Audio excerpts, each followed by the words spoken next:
dados. Agora a gente vai ver na sequência, então, esses são os 7 métodos, as 7 etapas de um método científico. Eu vou trazer para vocês 3 métodos científicos. O primeiro método científico que nós temos é o método indutivo. Esse método indutivo, ele vai ter como característica o quê? Vocês vão partir de casos específicos para chegar a uma regra geral. Ou seja, vocês vão investigar determinados casos para chegar a uma regra geral, ou seja, a uma regra que seja abrangente a outros casos, e não apenas aquele caso específico.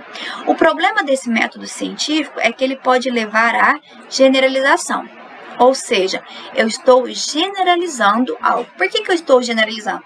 Porque eu estou indo de casos específicos, estou indo para uma regra geral. Ok?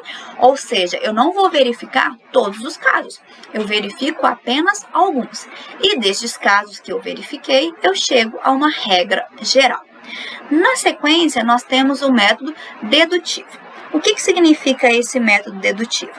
É o método que vai ser o contrário do indutivo. Ele vai partir de uma regra geral para que a gente possa compreender casos específicos. Ok? Então, vocês vão partir de uma regra geral para chegar a casos específicos. Aqui, a diferença desses 2 métodos científicos. Nós temos aqui o método indutivo.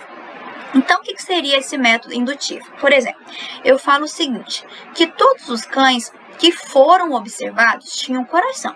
Então, quer dizer que eu observei alguns cães e esses cães tinham um coração. Então, aqui eu estou de um caso específico,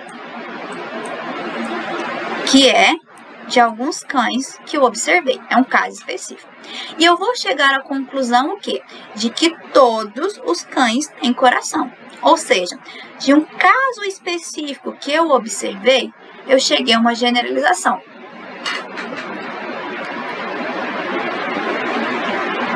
Então, o método indutivo é isso. Vocês vão partir de algo específico para ir a algo que é geral. O dedutivo é o contrário.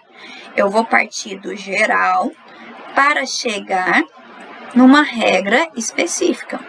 Então, aqui eu tenho o geral. Então, olha aqui, ó. Todo mamífero tem um coração. Mamífero geral tem um coração geral. Perdão. Aí eu vou chegar a outra conclusão, que todos os cães são mamíferos. Então, eu tenho uma regra geral, que todo mamífero tem coração. Outra regra geral, que todos os cães são mamíferos. Então, qual que é a conclusão que eu cheguei? Que todos os cães têm um coração. Ou seja, eu parti do geral de um mamífero, aí depois eu cheguei a cães para chegar à conclusão de que tem um coração. Então, olhem aqui, ó. O método indutivo, ele vai partir do quê? Do particular para o universal. Qual que é o problema desse método científico? Ele vai generalizar. Então, quando vocês partem de algo particular para chegar ao universal, vocês estão generalizando. O método dedutivo, ele vai fazer o contrário. Ele vai partir de algo universal para chegar ao particular. E ele vai estar fazendo o quê? Individualizando. Ok?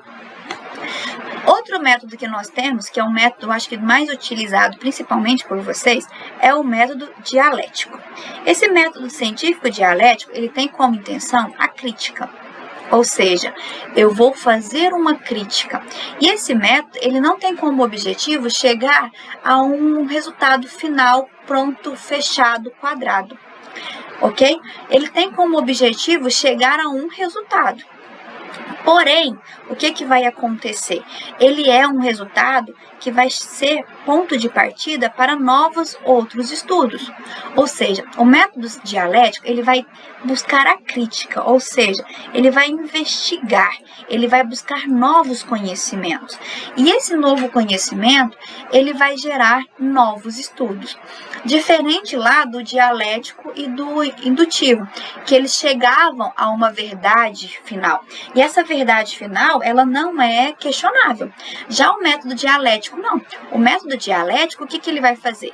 Ele vai ter como premissa a crítica, ou seja, eu quero novos conhecimentos, só que eu sei que esse conhecimento, ele não está acabado. Por quê?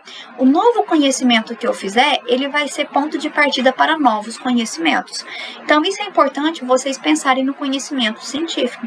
Não é porque passou lá pelas 7 etapas que eu tenho conhecimento científico que ele vai ser uma verdade absoluta. O conhecimento científico, ele está sempre em transformação. Por exemplo, a gente teve pesquisas aí que falava que o ovo fazia mal para a saúde. Então, a pesquisa científica mostrou que o ovo faz mal para a saúde. Só que outras pesquisas vieram falando que não, que o ovo faz bem para a saúde. Ou seja, aqui não quer dizer que uma pesquisa esteja certa e a outra esteja errada. São pesquisas com campos diferentes, ou seja, conhecimentos e estudos diferentes.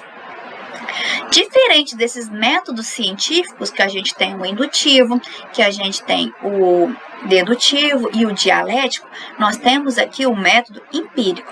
Esse método empírico aqui, ele vai se assemelhar ao senso comum. O método empírico, o que ele vai valer? Ele vai valer da experiência, da tentativa e erro. Exemplo de um método empírico que aconteceu. Isaac Newton, quando a maçã caiu na cabeça dele e ele descobriu a questão da gravidade, foi uma tentativa e erro. Ele só descobriu por causa que a maçã caiu na cabeça dele. Ou seja, foi uma questão de tentativa e erro. Aqui eu tenho um método empírico. Então, o que é o método empírico? É aquele que vai valer pela experiência, ok? Nós aprendemos fatos através das experiências. Por fim, nós temos a questão de fatos e teorias. Muitas pessoas confundem essas duas nomenclaturas. Mas o que significa um fato? O fato vai ser da onde que vai nascer a teoria, ok? Então, o fato vai ser uma ação, o fato vai ser uma atitude, o fato vai ser algo que acontece na nossa sociedade. Por exemplo, vamos pegar a questão da maçã que caiu da árvore na cabeça de Newton. Aqui a gente tem um fato. O fato é que a maçã caiu. A partir deste fato, ele vai iniciar a teoria.